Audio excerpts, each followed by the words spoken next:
Buju Anishinabeg.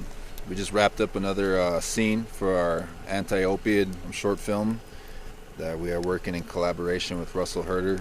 The setting of a women's ceremony. You know, not only was it empowering for the film and the project itself, but it was empowering in general for everybody that was here. Gitchi Miigwech, to all the women that came out to be a part of it. Nicole for facilitating everything. She knows a lot of things that a lot of people our age don't know. I know she's always been heavily involved in her community. She's played parts in the film. She organized all this tonight. Did I? I reached out to Nicole Bakanaga. She is such a powerful woman. She inspires me every day to want to continue learning the language because she's been learning herself for 10 plus years. She knows stories and all these things that I know that within time she'll pass those down to me too. To talk the best that you can. Minuai dashwe nimiguchwain damin gipijai gomachi we do a koyang away drug epidemic. Thank you for coming here and seeing the importance in remedying and ridding our communities of this drug epidemic. Everything that we've ever been given that's out in these sticks. Away. Has been put here for us. Survive, live, and heal, and be happy. Mi dash away. Gakinagego. Mishkagoyang. To overcome. These are the same very things that brought us here. The very same things that are going to allow us to get over and overcome.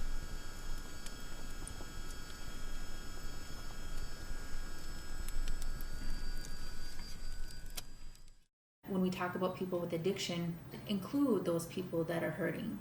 They're the first people that we should invite so that they can feel that energy and take that home with them. When it comes to healing and prayer, that we can't just keep them in our minds. We have to extend our hand and say, come with me. I think it's important for the community to understand that, to bring down the judgments, this misunderstanding of people that are living with addiction. Do you think that at the root of the opiate crisis could be a culture crisis? I believe culture is the answer. You really walk proud as an Indian man, an Indian woman.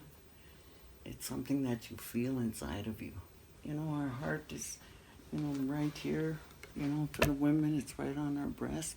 We give life. We nurture that infant. The sound of the drum, the way our heart beats. And that infant hears that all the time. And there is a cultural movement happening. And there are younger people seeking. The seventh generation people are seeking. But not all of them have found us yet. I have hope. We've all been sleeping for a long time. Our people are waking up now. Being there on the fire with the women that are so special, and even though we knew we were there for people that are going through a hard time, it was nothing but laughs and prayer. I carried that energy for days afterwards. We just built off each other. We can continue to gather to do those things for our community, and that inspires other friend circles or family and other people in the community to do that as well. My name is Tom Barrett. I've been part of the chemical dependency field for 25 plus years. Utilizing the culture and treatment is not something that was kind of designed for them. It is something that is always there. Even though the AA philosophy has its place and it does some good work, that alone does not help our Native people. Incorporating the culture really makes someone feel proud of who they are. They understand who they are. Losing their culture and their language is probably rooted within their addiction. The loss of language and culture, the feeling of not knowing who you are, and once they find out who they are and how to connect back with the earth, they seem to be able to maintain their sobriety, if not longer than traditional treatment in AA, but sometimes forever. Culture is the answer. As Ojibwe people, we're tree people. Everything that we did prior to contact was within the trees. Our housing, our food, our protection, everything came from the trees. To be amongst them, you can feel that energy. You don't hear cars, you don't hear the TVs, and you reconnect with what gives you life and that gives you purpose. And as a child, I'm so thankful that I was exposed to nature for such a critical period in my life that I will always be a protector of those trees. This is a part of coming together and becoming close with culture once again. Not only can this take somebody out of addiction, but this can bring somebody into a better understanding of who they are. This scene was shot outside. I was actually nervous to shoot this scene on this day. It was so snowy and it was wet.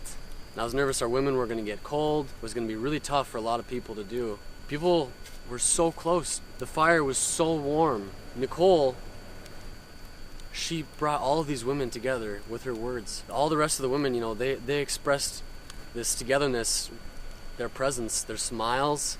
This is fighting for health. This is fighting for the earth. This is fighting for the next generation, the 7th generation. When people come together like this. What was the EMT scene like for you? To do that scene, I just lost a friend about a month prior to overdose. I went to school with her, and to literally play that part, having the Narcan going up your nose and having CPR done on you, And then that's when we flash to this moment right here. Leaving the hospital after getting saved from an overdose. When she leaves, she'll go with you, Auntie Mom. So you start the road to recovery. So I made some fake flyers. One's like, get a Rule 25, try the Suboxone clinic. So then she sees the last two, and it's like women's ceremony. And then she sees the culture is the answer. It says Sweat Lodge every Sunday. So she sees those two, and it intrigues her. Sewing machine, making a ribbon skirt, going to the Sweat Lodge, burning sage, putting out tobacco. Scenes of her just walking in the woods with her moccasins and her ribbon skirt, looking really healthy. So then she starts the path to sobriety, and the way she does it is connecting with culture. Haho Wangshik Rajra Hasoni Winga Hingairina Makhre Rajra Jasmine Farmaker Hingairina Hunchaki Karach Wa Unakshana Nyokhawani Eja Ho Dekshana. And right there I just said, hello, my Indian name is She Who Hunts for Berries. My white man name is Jasmine Funmaker. I am from the Bear Clan, and I'm from Black River Falls, Wisconsin. We are at our local Sweat Lodge. I pray a lot for my people, for my family, for the addicts still suffering. I was in active use for 4 years, and I had lost connection with Mauna Gichumanidu, which is the creator. How does connection to culture move someone away from an addiction? Oh my gosh, like the culture is the cure. We have a certain connection with the earth, with the medicine, and coming to Sweat and dancing again has brought me back to life. You want to record me reciting a poem I wrote a long time ago? Absolutely, let's do it. What's your name? My name is Greg, and I'm a recovering drug addict and alcoholic, and this is a little poem I wrote many years ago. It's called The Origin. I am a particle of dust that was mystically twisted into life the day God transformed my spirit into a human body and bred me from the oceans of existence where I could see the light of birth. Born but not born again, for the first time born into a world of sin, where pain reigns to prove love in its fullest, where no one hears my thoughts of this music that beats blood through my veins, through this organ with no strain, just a constant beat to maintain this bodily function. These veins meet together at the ultimate junction. My heart it is called, where emotions are stalled. Decisions are made when my mind is withdrawn. I must find a link between body and soul, something inside me to fill this deep hole. Peace. We come together in a place like this to look for a better way. Well, it gets busy. It's free. We do it for free. We just do it for the people.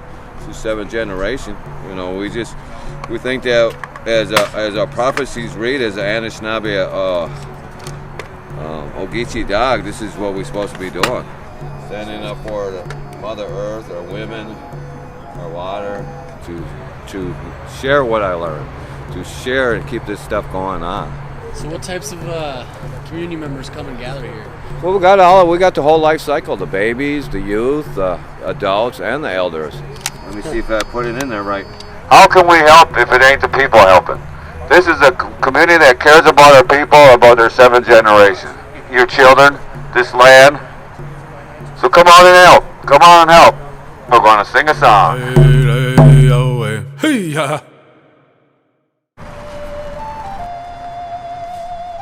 But you use the wood, the TIG, the TIG, the wood to light the grandfathers up.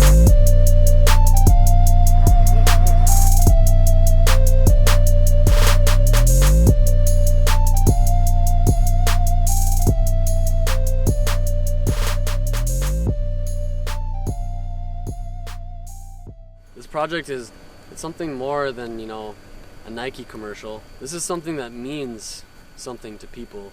It has a feel to it. And we're incorporating music, we're incorporating culture, intergenerational, anti-drug. We're coming together with a lot of different kinds of groups, a lot of different kinds of people. We're very, very fortunate to have the resources that it took to make this video. It's an opportunity to reach out and to touch other people. I'm Alex Amon of New Era Media.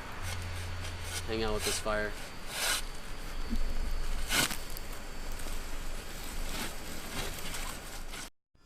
Hey